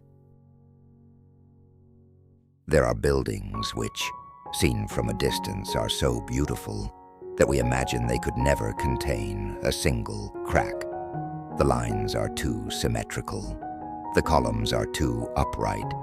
The light falling across the walls gives everything an appearance of completeness, almost absolute. And yet when we draw nearer, when the hand touches the stone, already polished smooth, we realize sometimes it is precisely within the most beautiful structures that a fine fracture lies hidden. Not enough to bring down the whole building, but enough to remind us that the perfection of thought must always pass through the stubbornness of life. For René Descartes, one such fracture lay in the question of the relationship between the soul and the body. After rebuilding the foundations of knowledge, after giving reason a new trust in what is clear and distinct, after seeing the universe as a machine that could be understood through law, Descartes still had to face a question closer than any star in the sky. What is the human being? How can a being that has a body which feels pain, grows weary, grows old, and also a mind that thinks, doubts, loves, remembers, exist as a single, unified whole? To answer, Descartes arrived at one of his most famous ideas, dualism. According to him, there are two different realms of reality. On one side is res extensa, matter extended in space, having size, shape, capable of being measured, divided, and described through laws of motion. On the other side is res cogitans, thought, consciousness, the soul, that which has no length, no width, occupies no place in space, and cannot be weighed or measured like a physical object. In other words, the body belongs to the world of mechanism and law. The mind belongs to another realm, where there is thought, intention, sorrow, hope, and even that Descartes once found in the long night of doubt. That idea possessed immense power. It allowed Descartes to preserve the special dignity of human thought. If the mind is not merely a more refined form of material motion, but a different kind of reality altogether, then the human being cannot be reduced entirely to a machine. There is something in us that reaches beyond gears, levers, flesh, and blood. There is something that makes thinking, choosing, and knowing oneself impossible to explain completely, as if they were only collisions among objects. For many generations afterward, this was an enormously powerful idea. It influenced philosophy, theology, medicine, psychology, and even the way modern human beings speak of the mind as a distinct realm. It helped lay the groundwork for distinguishing between inner life and the physical structure of the body. It highlighted a truth that everyone feels, yet few can easily put into words. A physical pain and a sorrow of the soul are not entirely the same thing, even though they may touch one another very deeply. But it is precisely here that the system's beauty begins to be tested. For if soul and body truly belong to two realms so different, then how do they act upon each other? How can an invisible thought cause the arm to rise? How can a decision in the mind make the feet begin to walk? And conversely, how can a wound in the body make the soul feel sorrow? How can a fever cloud thought? How can tears flow from a pain that has no shape at all? This is no longer some distant question from a textbook. It is a question that arises directly from ordinary life. Every time we reach out to hold a hand, every time the heart tightens with longing, every time anxiety makes the stomach feel heavy, every time old age slows the body.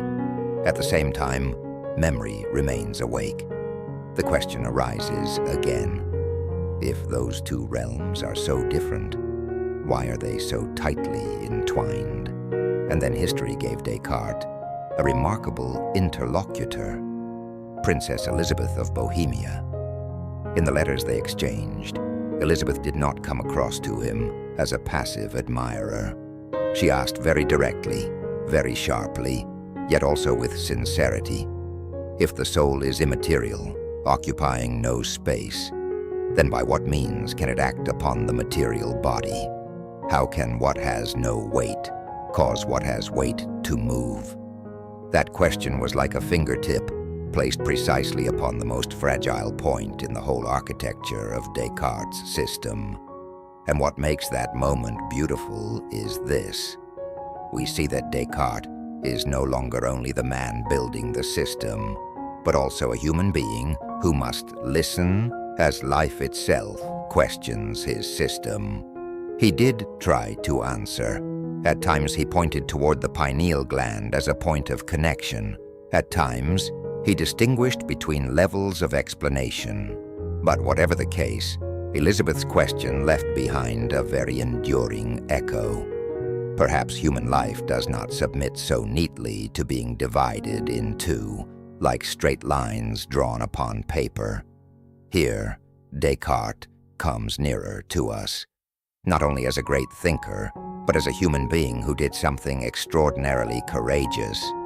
He used reason to build a luminous castle, and then through that same intellectual honesty, I allowed others to point out the place where that castle still trembled lightly in the wind. That is not failure, it is the dignity of thought. For a system to truly live, it must be questioned in return. An intellect is truly great only when it does not shatter before difficult questions. And Descartes, through the very crack in the heart of his system, left posterity not only answers, but also an example of rigor. Build as high as you can, but do not forget to listen for the small sounds coming from the stones beneath. Perhaps that is why this part of the story does not make Descartes seem smaller.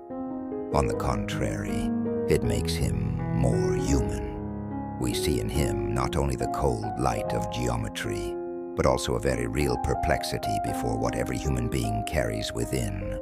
A body that does not wholly obey, a mind that is never merely mechanical, and a life in which pain, will, emotion, and motion are always intertwined, like threads difficult to separate. And once that fracture has been touched, Descartes' journey also begins to soften. After so many years of laying foundations, analyzing the world, dividing the realms of reality, he would turn nearer to something gentler, something closer to the human heart, the passions. For if the human being is not only a thinking mind and a moving body, then between those two realms there must be other waves as well. Passions, stirrings, joys, fears, affections, passing quietly through the soul like wind across the surface of a lake. And there, amid that human part which cannot easily be measured, Descartes would attempt one final and beautiful thing, not to erase emotion, but to learn how to look upon it with the eyes of reason, without losing tenderness toward the human heart. There comes a moment when even the minds that love order most deeply must bow before a truth, both gentle and enduring. Human beings do not live by what can be proven alone. We may construct rigorous systems. We may distinguish clearly between what is right and what is wrong, between what is coherent and what is vague, between the body that can be measured and the mind that knows how to think. But then, in the deeply human hours of life, the slightest stir of feeling is enough to change the color of the whole inner world. An unexpected joy can make the day feel lighter. A vague worry can make the night grow longer. An old memory, a glance, a voice, a loss not yet named. All these show that the human being is not a clock that runs only by the gears of reason. René Descartes, after many years of reflecting on the foundations of knowledge and the structure of the universe, eventually turned back toward that softer ground, emotion. This was a very beautiful turning point in his life. For if earlier Descartes often appeared as the man of doubt, of method, of lines cold, bright, and precise, here he reveals another face, a face quieter, closer to life, and perhaps more humane as well. He no longer asks only how we may know. He begins to ask how we may live, how to live amid movements that do not wholly obey reason, how to understand why the human heart can tremble before what the mind has not yet found words to name. In The Passions of the Soul, Descartes tries to do something very characteristic of him, to bring the light of analysis into a place where people often think one should speak only in exclamation. He wants to understand emotion not as a poetic mist, but as movements with causes, with structure, capable of being observed. According to him, the passions, or emotions, are states that arise in the soul when the body is affected in certain ways. They are the place where the two realms that seem separate, mind and body, touch one another in the most concrete life of all. At first hearing, that approach may sound somewhat mechanical, but what is worth remembering is that Descartes does not regard emotion as an enemy to be destroyed. He does not teach human beings to become statues that know how to think, but do not know how to tremble. On the contrary, he understands that emotion is a natural part of the human condition. It comes to signal, to impel, to orient, to protect, to draw us onward, and sometimes also to lead us astray. The issue is not to live without emotion. The issue is to learn not to let oneself be swept away by it, like a dry leaf in a rushing current. Here, Descartes appears very close to the experience of many older people. For anyone who has lived long enough, this is true. Emotions do not disappear with age. At times, they even grow quieter, deeper, harder to name. The young may display joy and sorrow like a summer rain, sudden in coming, sudden in passing. But those who have lived through many seasons often feel emotion differently.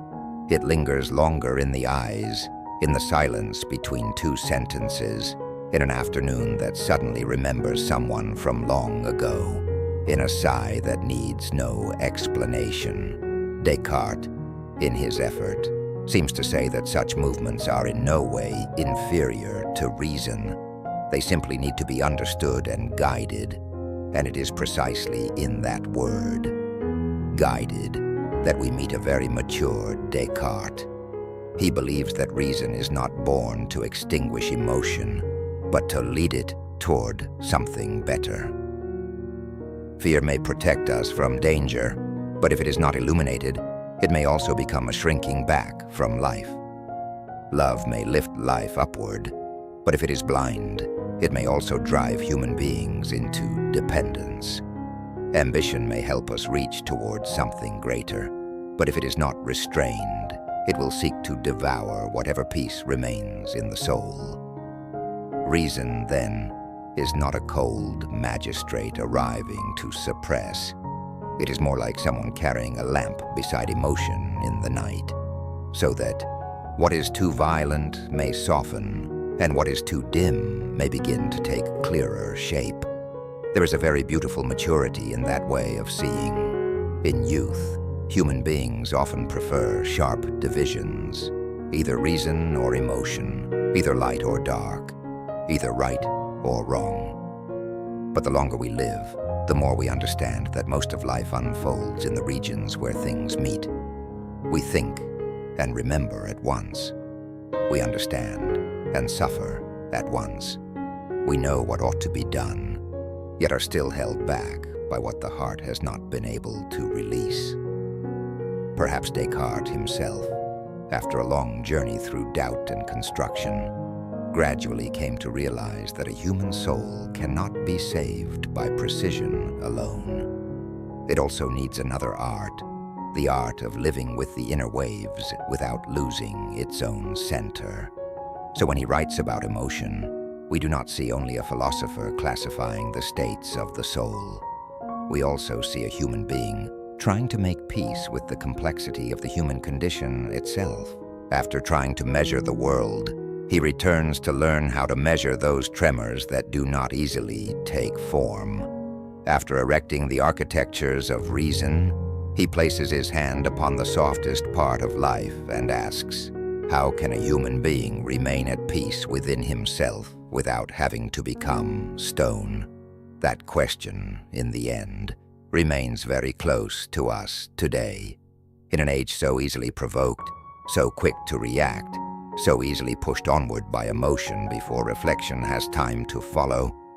Descartes reminds us that human dignity does not lie in feeling nothing. Dignity lies in knowing how to feel, yet not being wholly swept away, in knowing how to be moved, yet not handing over the steering wheel of one's life to every wave that passes through. It is a quiet lesson, but a lasting one. And yet life does not test thought only through questions found in books. Some lessons do not arrive through concepts, but through loss.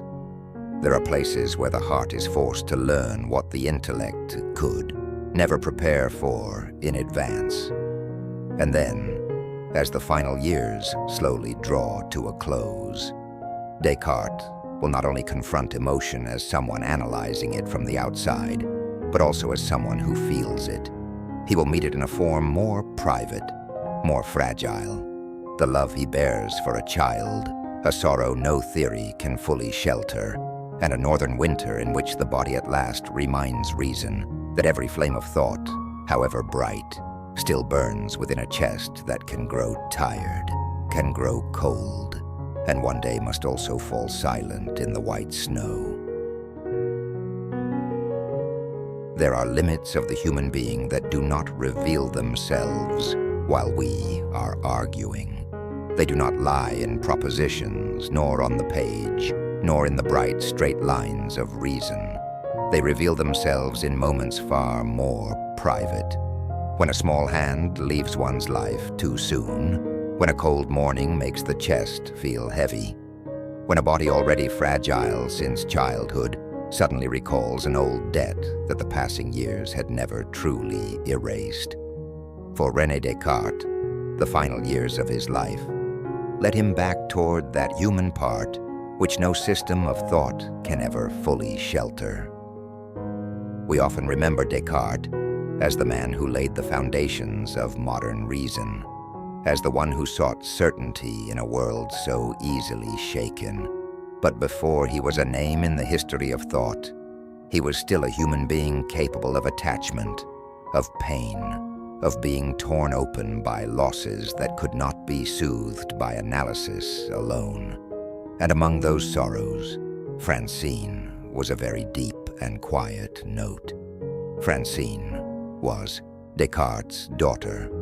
Her presence in his life was like a small, private, warm flame burning quietly in a corner that the history of philosophy does not often linger over long enough. We do not need to exaggerate to understand that. It is enough to remember that even a man who lives so deeply with thought cannot stand outside the weight of human affection. There are bonds tied to the heart that do not need to be spoken loudly. Their mere existence is enough to change the color of a life.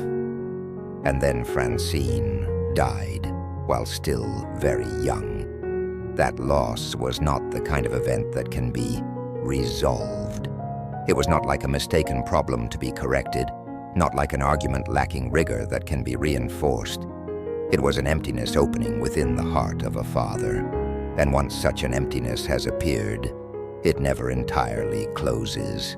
It only learns over the years how to remain more quietly in place.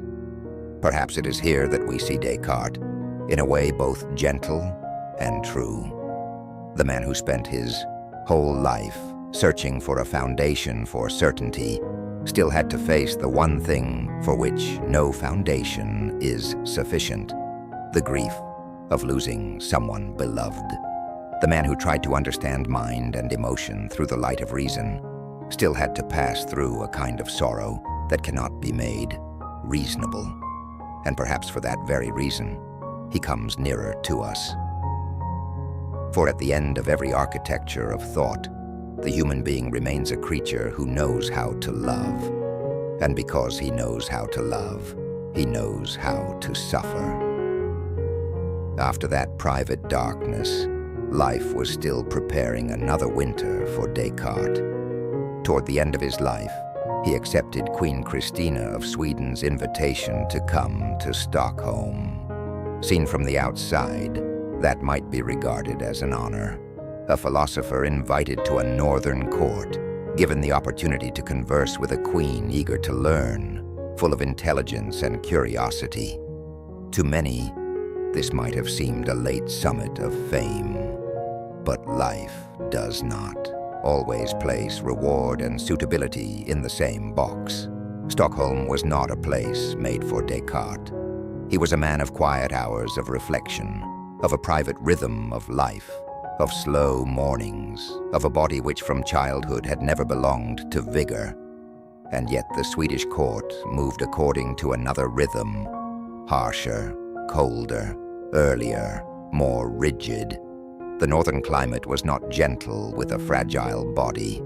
The early morning meetings, in a cold that cut through the skin, were like a trial his body no longer had the strength to bear for long. And then, what had to come, came. Descartes fell ill in Stockholm. The northern winter tightened around him, not noisily, not tragically, but coldly and steadily, in the same way that the limits of the body always return to claim their share. There is a sad and beautiful paradox in that moment. The man who spent his life seeking an unshakable point of support for reason, in the end, could not overcome the very ancient fragility of the human body. But perhaps it is precisely that paradox that makes Descartes' story more complete. For if he had lived his whole life only as a mind, that death would close like a dry footnote. But Descartes was not only a mind. He was a being with both thought and breath, with both reason and weariness, with both the longing for system and a body that knew cold, knew pain, knew exhaustion. When he died, in the winter of Stockholm in 1650, what departed was the body. What remained behind was not only a few philosophical propositions, but a way of living intellectually, daring to doubt, daring to seek foundations, daring to rebuild from the beginning, and also daring to accept that not every limit can be conquered. Here, the story's flame does not suddenly go out. It merely changes form. From the flame in that winter room long ago, where a young man lay awake with a question that would not sleep, to the final flame, trembling lightly amid the ice of the north. Descartes' journey is like a small light carried through many winds. At times it flared in discovery, at times it quieted in loss, at times it shone upon the great structures of knowledge. At times it was only enough to warm a very small and deeply human corner of sorrow. And in the end, what matters is not how long he lived, but how that flame burned. It burned without noise, yet enough to alter the course of an entire civilization. It burned amid doubt without turning into despair. It burned within reason without wholly turning away from the sorrow of the human condition. And when the body had come to a halt, that light continued onward, like warmth, lingering in a room long after the flame has withdrawn into red ash. For there are some people who leave this world, yet their questions remain. Some bodies cease their walking, yet the way they taught us to see the world continues quietly onward. And then from that final winter, the story opens into another stillness. In this place, Descartes no longer appears only as a figure of the 17th century, but as someone who still has something to say to our own age. Amid too many voices, where is truth? Amid too many borrowed beliefs, what is the self that ought not to be surrendered? And in a world dazzlingly bright, yet so easily exhausting to the mind, how deeply can intellectual courage still preserve for the human being a form of freedom? Let the night slow down a little more, slow like the fire in the hearth, no longer rising high, but settling into red embers that glow softly, warm enough to keep the room from turning cold, gentle enough that the human heart no longer has to brace itself against the noises of a long day. And in that stillness, now that the story of René Descartes has nearly completed its circle, let us try to bring him closer to our own year, 2026. A year very bright, very fast, very full of information, and yet also very capable of leaving the human mind weary. Perhaps Descartes would recognize this age at once, even though he never saw telephones, screens, or artificial intelligence. For what he once confronted, back in the 17th century, is still living among us under new forms, the confusion between what seems true and what is truly true, the haste with which people believe, the ease with which the mind surrenders before things repeated too often, and the temptation to hand over one's thinking to the noise outside. Today, human beings may read more than at any time before, yet that does not necessarily mean we understand more clearly.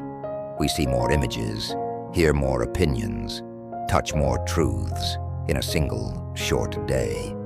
But precisely because there is too much, the mind sometimes no longer remains still enough to ask again, is this trustworthy? Is this touching my fear? Or is it truly illuminating something for me? Is this knowledge? Or only a strong feeling wearing the clothes of knowledge? Here, Descartes whispers to our age a first lesson, at once very simple and very difficult. Do not rush to believe simply because something is said too often. He does not teach us to become bitter, doubting people. He teaches us to learn slowness with dignity, to learn how to pause before allowing a thought to enter our house, to learn how to test the light of something before calling it truth. In an age in which everything wants to arrive faster than reflection, the ability to question again is not a weakness. It is a very deep form of self-protection for the soul. The second lesson Descartes leaves to the year 2026 lies in the very thing for which he is best known, the thinking self. But the self here is not the noisy self that always wants to win, always wants to be seen, always wants to assert itself before the crowd. It is a much quieter self, the self that knows how to return to itself, to examine what it believes, what it says, what it repeats. In today's world, people very easily live through the eyes of others, reflecting their egos. We see ourselves through numbers of approval, through the echo of the crowd, through the labels society places upon our foreheads. Little by little, some people come to possess many voices around them, but rarely sit still long enough to truly hear the voice within.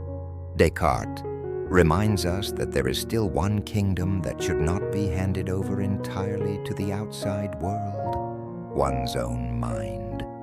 To preserve that mind does not mean becoming closed off or arrogant. It means not allowing every wave of public opinion to pull us away from our own center. It means knowing that before we are members of any crowd, we are still human beings responsible for our own thoughts. It means that amid countless voices, we must still have one place in which to ask, is this truly what I believe, or only what I am repeating because I am afraid of standing apart? And then from there, we come to the third lesson, perhaps the hardest of all, intellectual courage. Intellectual courage is not noisy like battlefield courage. It does not necessarily wear the face of heroism. Very often it is simply the willingness to say to oneself, perhaps I have been believing too quickly. Perhaps I am mistaken. Perhaps what is familiar to me is not necessarily what is true. Perhaps I need to let go of an old belief, even if it once made me feel safe. That is a very deep kind of courage, because it asks a human being to accept the loss of the comfort of ready-made certainties. Descartes once did that. He dared to let old points of support tremble, only to find one more real. The year 2026 also needs that quality. Not so that everyone may become a philosopher, but so that each of us may be deceived a little less. By advertising, by prejudice, by assertions that come too quickly, by the unnamed fears already living within the heart. And yet if we stop there, we still have not traveled the full distance that our age needs to travel. Descartes gives us the strength of reason, but his own life also reminds us of the limits of reason. He once sought certainty, yet still lived within a fragile body. He once tried to explain emotion, yet still had to pass through loss. He once built luminous systems, and yet those very systems also bore cracks that life would not allow him to seal completely. So if we are to learn from Descartes in 2026, perhaps we should do so in a way that is both grateful and willing to go one step further. We learn from him the honesty of thought. We learn from him the habit of asking again. We learn from him the courage not to hand over the mind to the crowd. But we also learn something more that this age especially needs: to preserve the balance between reason and body, between analysis and presence, between sharp thought and tenderness toward the limits of being human. For a lucid mind that no longer knows how to care for its own weariness will also easily become dry. A person who sees clearly the errors of the world, yet no longer has the capacity for gentleness toward human weakness, will find it very difficult to keep the peace for long. Perhaps that is the most beautiful lullaby Descartes leaves behind for us. In the midst of a world that may deceive us through countless images, keep your mind honest. In the midst of an age that loves to speak quickly, let your thinking slow down. Amid the countless voices that want to take hold of yourself, keep a space of stillness in which to know that you are still there, not to be louder, but to live more truly. And as tonight slowly closes, perhaps what remains after this long journey is not merely one famous sentence or a few philosophical concepts. What remains is a small flame. The flame of a mind that knows how to illuminate itself. Not so brilliant that it dazzles the eyes, only warm enough, steady enough, real enough to accompany a human being through the cold seasons of an age. Out there, the world will still be full of noise. But in the deepest room of the soul, if we can still keep that flame alive, then even in the restless movement of the year 2026, we have not yet entirely lost the way back to truth, to ourselves, and to a kind of freedom that no one else can grant in our place.